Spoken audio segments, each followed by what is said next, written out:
Okay. So, oh, Siobhan's coming in. All right, good. Siobhan's coming in. All right. So what we're going to be doing is a scary short story. Okay. Scary in kind of air quotes there, which you're going to find out. And Mr. Reynolds had said, sent out an email to teachers, said, go ahead and pull off the gas. Let's just kind of coast for the next couple of weeks. So you don't have to tell me that twice. We're going to do this assignment, and then we're going to be done. If you're all okay with that. Is that all right? I think someone should tell Jennings to chill and make our essay not so difficult. Haven't you had weeks, Caitlin, to work on that essay? Is that your Stalin essay? What? Is that? I thought weren't you in his Holocaust class? Or is that your Stalin essay, or? It's our persuasive essays. Oh, so he's got more for you, huh? Oh, how nice. Yeah, because he apparently wants to kill us. His minimum sources is 10. Girls. Oh, shit. Yeah, right, Rowan? Why does any essay need 10 sources? Wow. That's way worse than what I made you guys do. Wait, we have an essay? I know. Yeah, Rowan. 10 sources, and I want it by Friday. It's 10 to 30 pages. It's due. 30 pages, single space. We got to do something at the end real quick here. I'm just. Point fonts. Angela says her Zoom won't let her join. Oh. Where'd Rowan go? He's gone. The embarrassment killed him. Plus, he also likes to still give us homework throughout the week, even though, we have a 6-page essay due next week. Okay. Rowan, are you okay? Did you just black out there when I told you about the new paper, or what? I was in denial. Did you change your mind while I was gone? Yeah. We're just going to do one more assignment this week, and then we're going to be good. You're the best. I know. Awesome. I do what I can. Caitlin was talking about an essay for Jennings. So you popped in. He hates us. You popped in on the middle of that discussion. You're like, what is for this class? It was good. I couldn't let that one go by. Sorry. His minimum is 5 pages. Okay. Lex is laughing so hard she's falling off the screen on you. I'll pay you to write this for me. Who? You. Oh, I could crank that out, no problem. The problem is that Jennings and I email each other, so he would know my style of writing.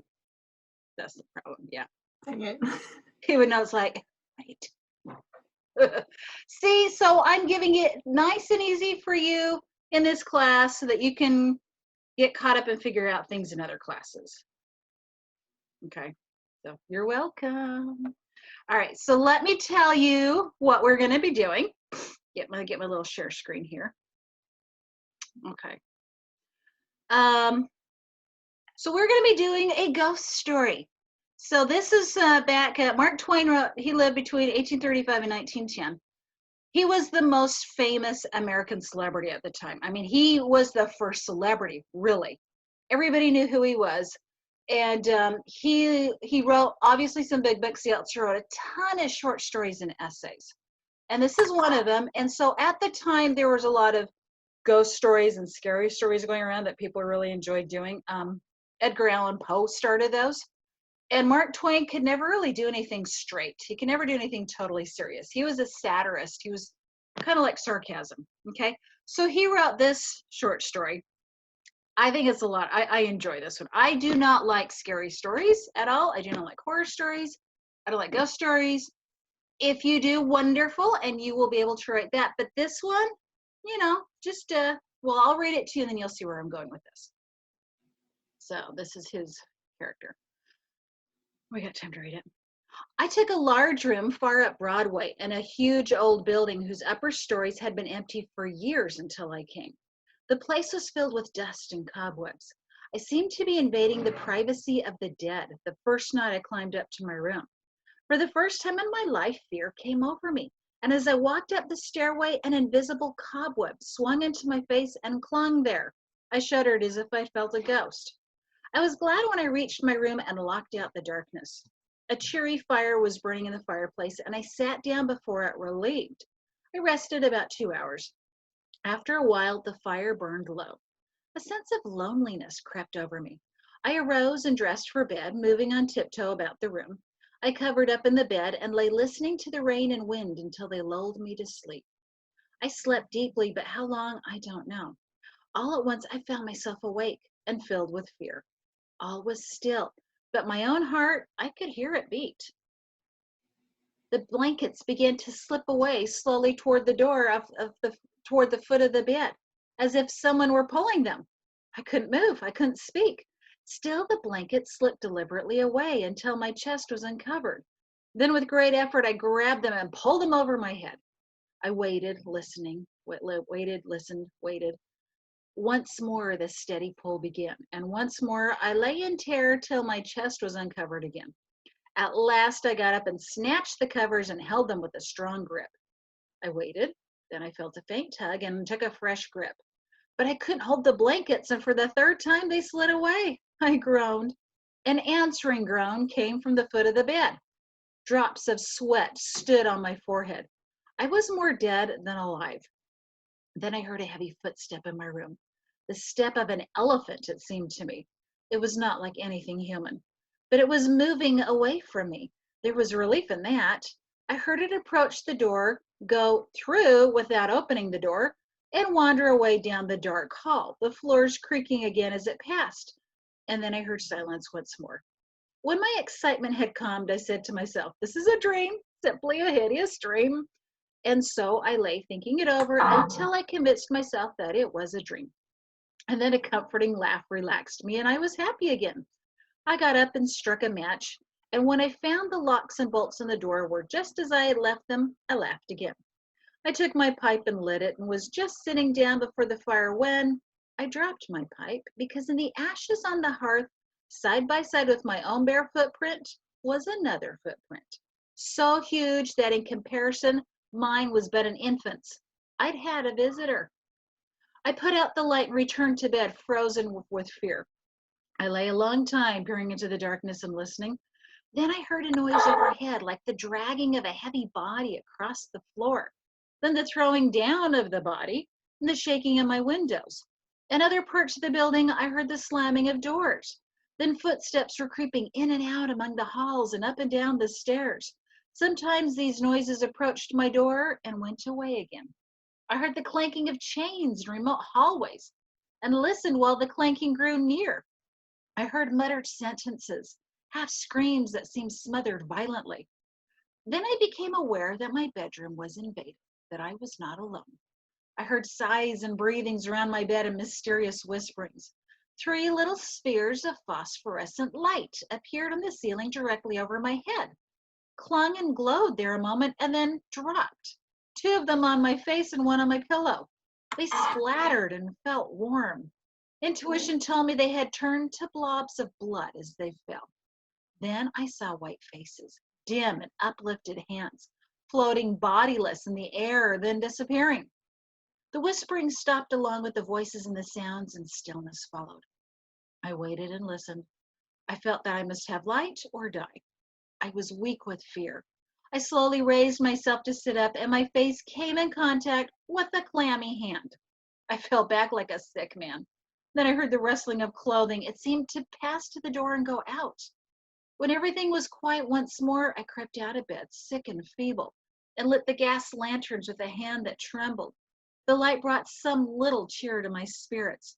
I sat down and thought of that great footprint in the ashes. By and by, its outlines began to waver and grow dim. I glanced up at the broad gas flame, and it was slowly wilting away. In the same moment, I heard the heavy footsteps again. I noted its approach, nearer and nearer along the halls, and dimmer the light waned. The footsteps reached my very door and paused. The light had dwindled to a sickly blue, and all things about me were in a ghostly light. The door did not open, and yet I felt a faint gust of air on my cheek, and I was aware of a huge cloudy presence before me. I watched it with fascinated eyes. A pale glow stole over the thing. Gradually, it took shape. An arm appeared, then legs, then a body, and at last a great sad face looking out of a cloud. Naked, muscular, and strangely handsome, the majestic Cardiff giant loomed over me. All my misery vanished, for a child might know of no harm could come with that kind face. My cheerful spirits returned at once, and I was glad to welcome the friendly giant. I said, "Why, it's only you. Do you know I've been scared to death for the last 2 or 3 hours? I am most honestly glad to see you. I wish I had a chair for you. Here, don't sit down on that thing." But it was too late. He was sitting before I could stop him, and down he went and crushed the chair to splinters. "Stop, stop, you'll ruin Too late again. There was another crash, and another chair was reduced to sticks. "Stop it. Haven't you got any judgment at all?" I said to the giant. "Do you want to ruin all the furniture in this place? Here, here, you petrified fool." But it was no use. Before I could stop him, he'd sat down on the bed, and it crumbled under him.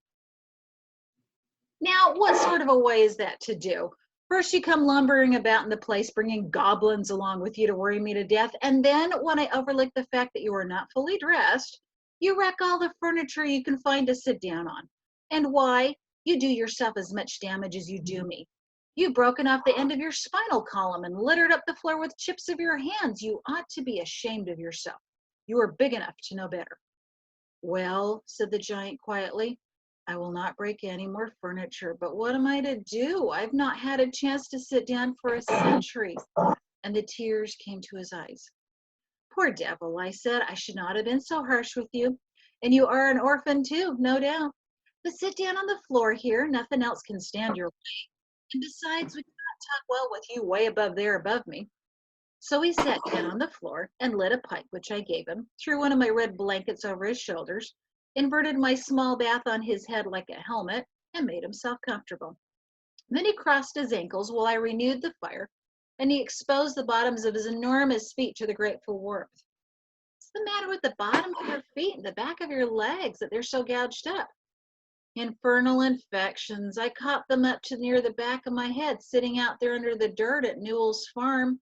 But I love the place. I love it as one loves his old home. There's no place for me like the peace I feel when I'm there."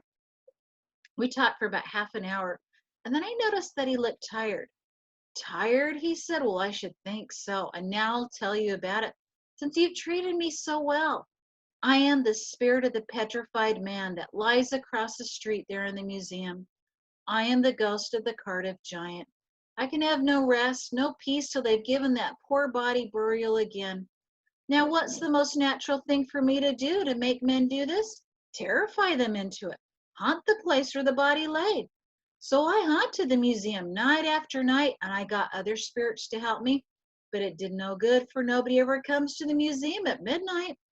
Then it occurred to me to come over this way and haunt this place a little. Night after night, we have shivered around these halls, dragging chains, groaning, whispering, tramping up and down stairs, until, to tell you the truth, I am almost worn out.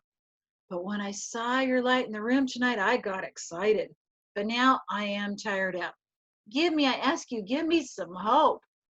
I jumped up and explained, "This is beyond belief. Why, you poor blundering old fossil. You've had all this trouble for nothing. You've been haunting a plaster cast of yourself. The real Cardiff giant is in Albany. Good heavens, don't you even know your own body?" I never saw such a look of shame, of humiliation come over someone's face before. The petrified man rose slowly to his feet and said, "Honestly, is that true?" "As true as I'm sitting here," I told him. He took the pipe from his mouth and laid it on the mantel, then stood and finally said, "Well, I've never felt so absurd before. My son, if there's any charity left in your heart for a poor friendless ghost like me, don't let this get out. Think of how you would feel if you made such an idiot of yourself." I heard his stately footsteps die away, down the stairs, and out into the deserted street, and I felt sorry that he'd gone, the poor fellow, and sorrier still that he'd carried off my red blanket and my bathtub. All right, so this is based on an actual situation, okay? So here we've got the Cardiff giant. We've got a statue of him, and it was all a fake. So there was a man back in 1868. His name is George Hull, and he paid $46,000, which would have been like, closer to 300,000 or something. Huge amount of money. An elaborate trick to have a slab of stone carved into a man, then buried in his cousin's farm in Cardiff, New York. A year later, he hired 2 men to dig a well in the exact spot, and they discovered the petrified man. Hall charged people money to come see it, and he eventually made $500,000 from it. But people began to realize it must be a fake because no skeleton was over 10 feet tall. And Hull confessed in 1870 that he created the whole thing. Mark Twain knew it was all a fake, but he decided to give the Cardiff Giant a real ghost by writing this story. So he felt bad that the poor Cardiff Giant didn't have a real ghost or anything. So for about a year and a half, there were all these people who were running to go pay money to go see this petrified man who is 10 feet tall. And after all, they're going, this just isn't ringing true. So the guy had this big lawsuit. He went to jail and had to give up all the money and everything. Okay. So that's why I like the story, because it's just different. Now, what you are going to do, I got a page right here. Okay. You are going to create your own ghost scary story, but I want you to tailor it to what you find frightening.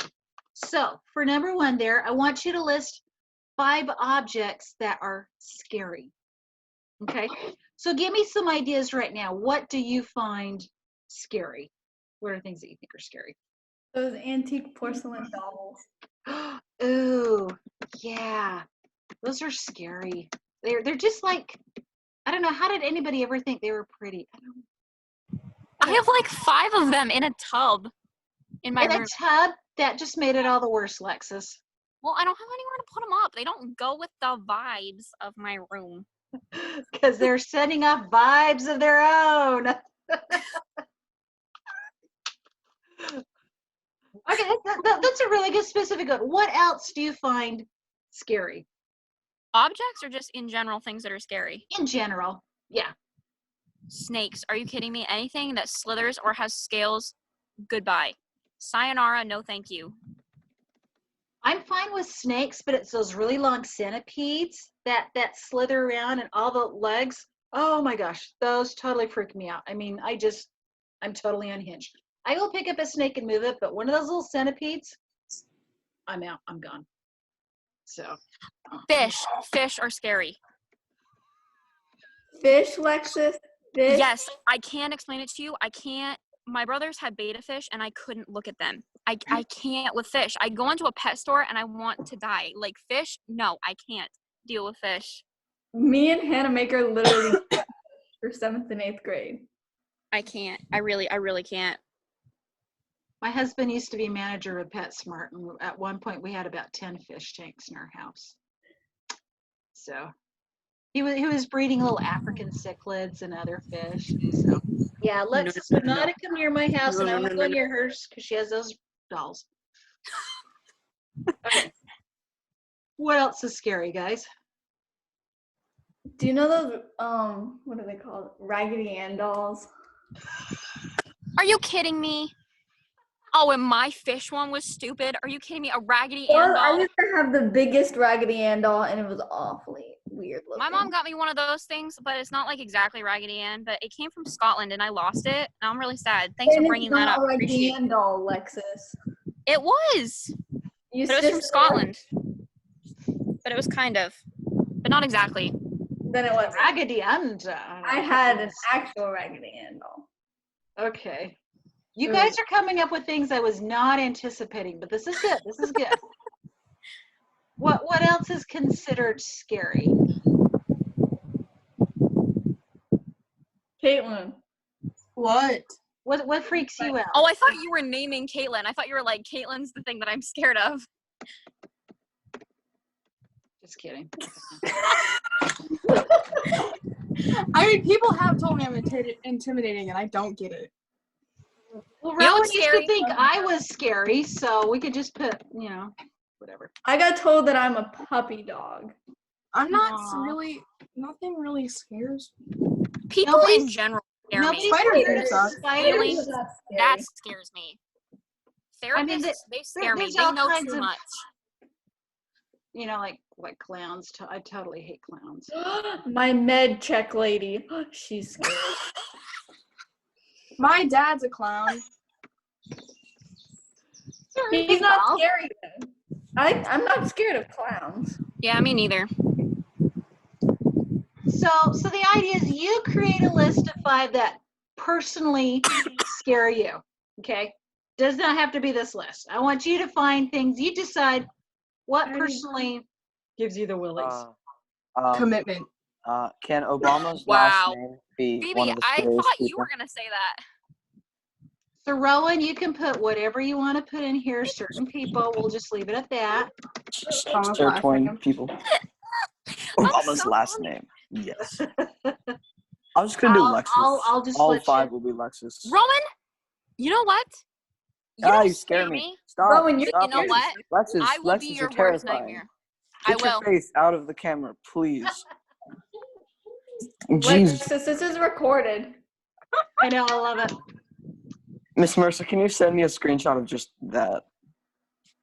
Oh, I'll make it. It'll be YouTube, and then you can just I pull it hate up. myself. I literally, there's no one else in the world that I hate more than me. That's it. That's all there is. You hate Rowan more than you. Come on. It's true. Oh, you know what? True. So see, save yourself. You're fine. You sound like Alvin from Alvin and the Chipmunks. Oh I'm no. gonna just mute I can Rowan sound like- right now. Let's see. Sorry, I was looking around for who asked. I was gonna say it, but I'm not gonna. There's children in the room. I'm so funny. Mrs. Number Mercer. 2. Okay, what time of day is scariest? Well, 11:36 in the morning. Between 11:36 and 3. okay, well it's 12:55 right now. So You know, during the day is when most burglaries happen. People think it's at night. It is not. It's during the day. So the daytime But whenever is Lexus scary. talks, that's the time of day that's scariest. Not 11:36 in the morning. 11:36 p.m. and 3 in the morning. No. 3 in Night the morning is good. my vibe time, my That's guy. when Daytime that's is the when, scariest. Like kidnapping, like Ooh, woodwork. 3:21, because that's when I dropped the soap in the shower yesterday, and I got really scared for a second. Sometimes you say things and I Yeah, just don't know how to really deal with well the fact that it came out. okay, so I want you for number 2 to say what time of day is scariest, and then explain why, which you've been able to do. Okay, so you have to tell me, and then you give me an explanation. Okay. Yes, there's dogs. What is it? Yeah. Somebody coming. Oh no. All right. So then number 3, what are the what are the worst places to be? Sorry. I don't know what this is what. Where are the worst places to be during the scariest time of the day? Okay. In front of a bar. Where? In front of a bar. That was Friend- very specific, and you already had that queued up, and I don't understand That's why. because that's one of my things. I already did this paper. There you go. So you list what 2 places would be the worst for you to be. Okay. Now you're going to take all of these together. So you're going to take what you've written above about your scary objects, time and place, worst place to be, and you're going to write a story about incorporating all of those. So it doesn't have to be all 5 objects. Just choose 1, maybe 2. Okay. Put them in your And we scary have. spot. Do we have to use the backside of that paper? No, actually, this is the page that I handed out. I would hand out in class. You could just Ah. write it up. Okay. Yes. I Grace, cannot shut edit up. this, obviously. Rowan! Stop whining. Rowan, He's talking You to a see dog, why- not you, Lexus. I'm not muted, am I? Okay. Rowan, be nice to the dog. Oh my god. She's whining. So? Maybe feed it or something. It could be crying for a reason. It's so fat. It does not need food for like the next 3 Rowan. months. It does not look like it's fat. So I heard something. The way a guy treats his dog is the way he'll treat I don't his know if you can future see it. wife. I don't. Oh my Rowan is God, never so getting fat. married. Stop. Never. So No, That no. poor woman. The things that he says about his dog is what he'll say about his future wife. She's so fat, I cannot comprehend. I shouldn't feed her for the next 3 months. I'm gonna put her on a leash and take her for a walk. Okay, guys, you know this is still being recorded. I should probably turn that off, shouldn't I? No, you should leave that on so that when Angela watches this back, she can just. Oh, that was We're fun. gonna have so much fun with this. That was the highlight of my year. It is. Slow year. All right. So that is what you've got for your assignment for Thursday. Don't Okay. throw boomerangs by the house. Rowan, mute yourself. Oh my Damn it. god.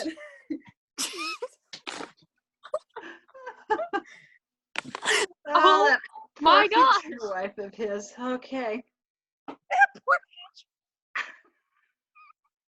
His kids.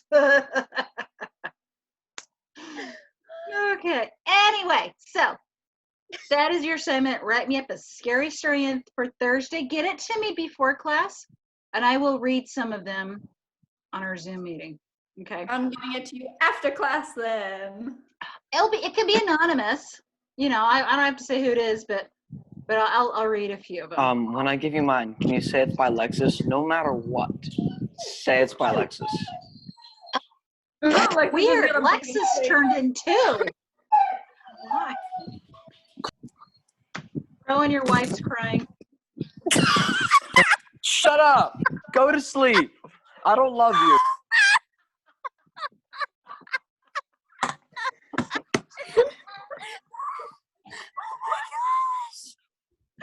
There's chocolate in the fridge. Leave me alone. Oh man, that was good. I can't deal with this.